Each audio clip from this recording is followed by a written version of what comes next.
ये कहानी है उस चोरी की जिसने दुनिया की टॉप इन्वेस्टिगेशन एजेंसी को 6 साल तक चैन का सांस नहीं लेने दिया। एक दो नहीं बल्कि ये चोरी 29,000 करोड़ रुपए की थी, यानी 3.5 बिलियन डॉलर। चोर को सिर्फ एक फोन कॉल कैसे ले डूबी, उसने उतनी ज्यादा रकम चीटूद के एक छोटे कंटेनर में कैसे छुपाई थी, और सबसे बढ़कर पैसों की रिकवरी के बाद जिसके असल में ये पैसे थे, उसने इन पैसों से मुंह क्यों फेर लिया। स्टनिंग टेल की वीडियोस में एक बार फिर से खुशामदीद नादरीन। 13 सितंबर 2019 को जिमी जोंग नामी लड़के ने 911 पे इमरजेंसी कॉल की। ये उसकी जिंदगी की ऐसी फोन कॉल थी जो इसको बड़ी मुसीबत में फंसाने वाली थी। Jimmy Jong US state Georgia में एथेंस नामी एक छोटे से शहर में रहता था। उसने अपने घर में चोरी की एक कार्रवाई रिपोर्ट करने के लिए पुलिस को फोन किया था, और पुलिस ऑफिसर के पूछने पर उसने बताया कि उसके घर से $4 लाख चोरी हुए हैं। इतनी बड़ी अमाउंट सुनकर पुलिस ऑफिसर को थोड़ा सा शौक लग गया। जिमी ने अपने घर पर बेहतरीन सिक्योरिटी सिस्टम लगा रखा था, और उसके पास चोर की घर में घुसने की सीसीटीवी फुटेज भी मौजूद थी जिसने अपना फेस कवर किया हुआ था।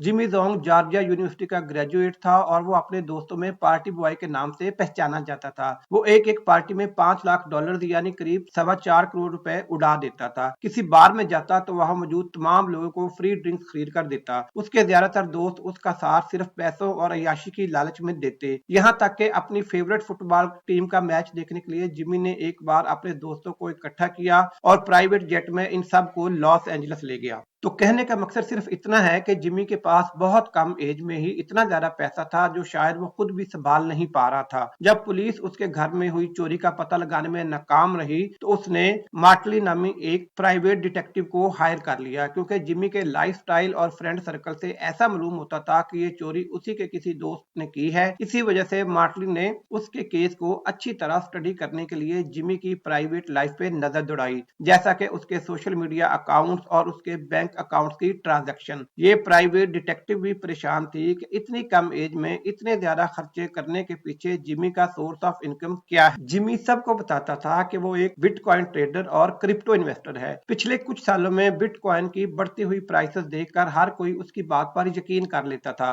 मार्टली का कहना था कि वीडियो फुटेज में जो लड़का उसके घर में घुस रहा है उसको सब मालूम था कि जिमी घर पे नहीं है और उसको किस वक्त कार्रवाई करनी है, जिससे ये जाहिर होता है कि ये जरूर कोई जिमी का करीबी दोस्त है। ऐसा नहीं था कि एथन की पुलिस का जिमी के साथ पहली बार कनेक्शन बना था। कुछ सालों पहले भी वो कोकेन रखने के केस में पकड़ा जा चुका था, और तब से लेकर जिमी का पुलिस ऑफिसर के साथ बड़ा अच्छा बिहेवियर था। अक्सर एथन पुलिस उसके घर पे लगे सीसीटीवी कैमरे को इस्तेमाल करके दूसरे किसी केस की इन्वेस्टिगेशन भी करती थी। लेकिन इस बार 911 को की गई कॉल की वजह से जिमी पुलिस की नजरों में काफी हाईलाइट हो चुका था। इसी दौरान रीजनल साइबर क्राइम यूनिट को भी मालूम हो गया कि जिमी जोंग के घर से $4 लाख चोरी हुए हैं, और ये खुद को बिटकॉइन ट्रेडर बताता है। उनको शक हुआ कि जिमी के पास बिटकॉइन ही सही पर इतने ज्यादा पैसे आखिर आए कहां से। ये रीजनल साइबर क्राइम यूनिट पिछले 7 सालों से सिल्क रोड क्रिप्टो हाइस्ट के केस को इन्वेस्टिगेट कर रहा था, लेकिन इतने अरसे से इनको एक भी हिंट नहीं मिला था। सिल्क रोड एक ऑनलाइन एक्सचेंज थी जहां सारे गलत काम होते थे।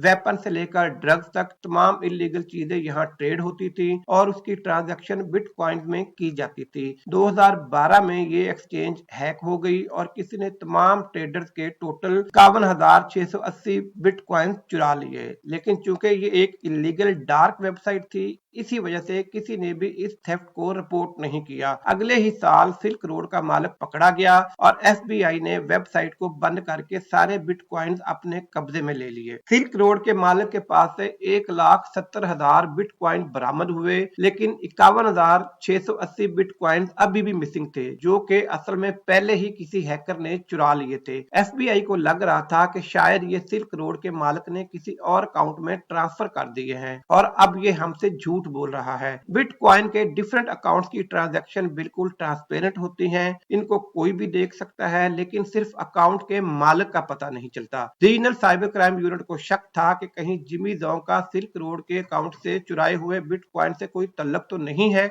इसके लिए जरूरी था कि पहले ये पता लगाया जाए कि जिमी का बिटकॉइन एड्रेस क्या है। इस काम के लिए एथेंस पुलिस और रीजनल साइबर क्राइम यूनिट ने मिलकर जिमी से मिलने का प्लान बनाया, क्योंकि पुलिस ऑलरेडी उसके $4 लाख के केस पर इन्वेस्टिगेशन कर रही थी। इसलिए ये मीटिंग जिमी के लिए बिल्कुल नॉर्मल थी। 3 सादा कपड़ों वाले ऑफिसर्स ने बॉडी कैमरास के साथ जिमी के घर में एंट्री की। उन्होंने जिमी को ये यकीन दिलाया वो किसी और नहीं बल्कि इन $4 लाख की इन्वेस्टिगेशन के सिलसिले में आए हैं। बातों बातों में उन्होंने जिमी से पूछने की कोशिश की कि उसका सोर्स ऑफ इनकम क्या है। इस पर जिमी ने इनको अपने रूम का विजिट करवाया, जहां 2 बिटकॉइन माइनर्स रखे हुए थे। रीजनल साइबर क्राइम यूनिट की टीम में एक ब्लॉकचेन एक्सपर्ट भी था। इसने फौरन अंदाजा लगा लिया कि 2-4 बिटकॉइन माइनिंग मशीन इतनी ज्यादा दौलत नहीं बना सकती जितना जिमी खर्च करता है। इसी दौरान बातों में लगाकर एक ऑफिसर ने जिमी के लैपटॉप को एक्सेस किया और उसका बिटकॉइन एड्रेस कॉपी कर लिया। ये जिमी के बहुत सारे बिटकॉइन एड्रेसेस में से एक था,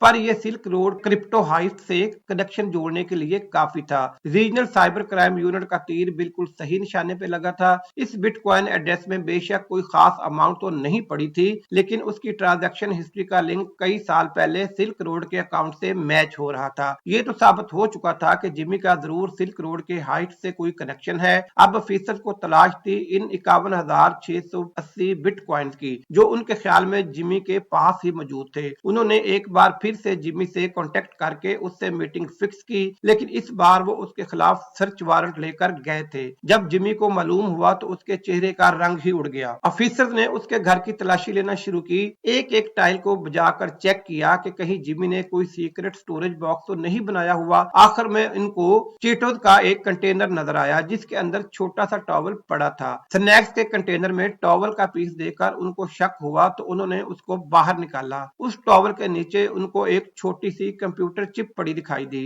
यह बिटकॉइन का हार्ड वॉलेट था जिसमें 51,000 बिटकॉइन अभी भी मौजूद थे। 2021 में उनकी कीमत $3.5 बिलियन बनती थी। जिमी जोंग अब बुरी तरह फंस चुका था। अपने $4 लाख के चोर को पकड़ने के चक्कर में वो 51,000 बिटकॉइन गवा बैठा था। जिमी ने ऑफिसर को बताया कि अपनी ड्रग्स की आदत को पूरा करने के लिए वो सिल्क रोड एक्सचेंज पे जाता था और वहां से ड्रग्स खरीदता था। 2012 में एक दिन जब वो वहां से अपने बिटकॉइंस वापस विड्रॉ कर रहा था तो इसको वेबसाइट में एक लूप होल नजर आया। जिमी के पास वैसे ही ब्लॉकचेन की अच्छी खासी नॉलेज थी तो उसने इस लूप होल को यूज करते हुए बाकी तमाम वेबसाइट के यूजर्स के बिटकॉइन भी विड्रॉ करना शुरू कर दिए। जब वो 51,680 बिटकॉइन विड्रॉ कर बैठा तो सिल्क रोड के मालिक को मालूम हो गया। उस वक्त बिटकॉइन की वैल्यू के हिसाब से ये अमाउंट $6 लाख बनती थी। सिल्क रोड के मालिक को मालूम था कि वो पुलिस में तो कंप्लेन कर नहीं सकता, इसलिए उसने जिमी को प्राइवेट मैसेज किया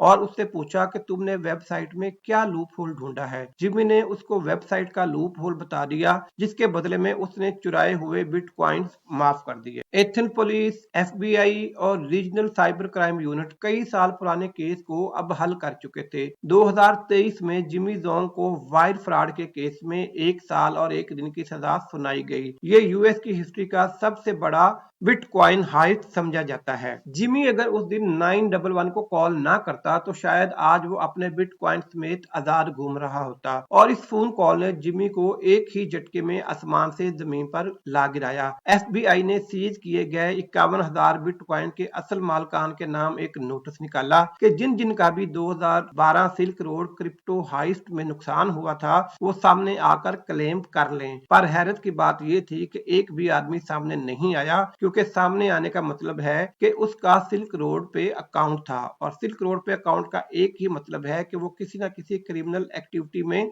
इन्वॉल्व थे। तो नाजरीन, ये थी हमारी आज की वीडियो। अगर आपको ये पसंद आई है तो इसको लाइक करें, शेयर करें, हमारे चैनल को सब्सक्राइब करें और कमेंट में आकर हमें अपना फीडबैक जरूर दें ताकि हम आपके लिए इस तरह की मुफीद, दिलचस्प और मजेदार वीडियोस लाते रहें। शुक्रिया।